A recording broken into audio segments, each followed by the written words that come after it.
For years, I filled every afternoon on purpose. Soccer, tutoring, art class, back to back. I thought a full schedule was good parenting. Then I found a stat that stopped me. Over the last 50 years, kids' free play has dropped sharply. Over that same stretch, childhood anxiety and depression have climbed just as sharply. So I ran an experiment. One afternoon a week, I planned nothing. Here's what happened and what the research says was actually going on. Quick context. This was one recurring afternoon over about 6 weeks, not a single day. Every hour after school used to be accounted for. I told myself it was enrichment. What I did not clock was that none of it was his. I picked the activities, the coaches ran the drills, the class had a lesson plan. He was never the one deciding what happened next. Play researchers make a specific distinction here. What he was doing was structured activity, not play. Play has to be child-directed and self-chosen, or it does not do the same job in the brain. So one afternoon a week, I stopped scheduling. No class, no activity, no, here is what we are doing. Just unstructured time with a friend from the block and me staying out of it unless someone was actually going to get hurt.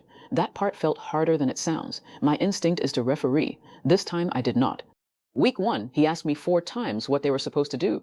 I said nothing. Eventually, they built some kind of obstacle course out of the porch furniture.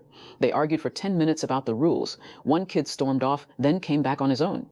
By week 3, they had invented a game with rules more complicated than anything I could have designed. And when a disagreement came up, they solved it without finding me first. That negotiating the rules moment is the whole mechanism.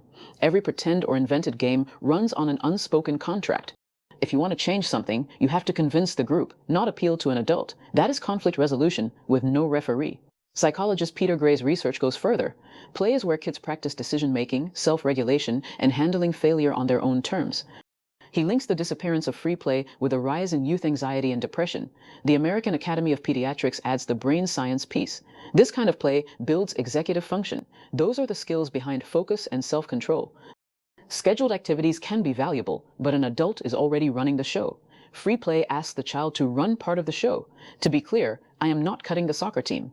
This is about making sure some part of every week is his to run, with no adult already holding the plan. So tell me, does your kid get any time with genuinely nothing planned?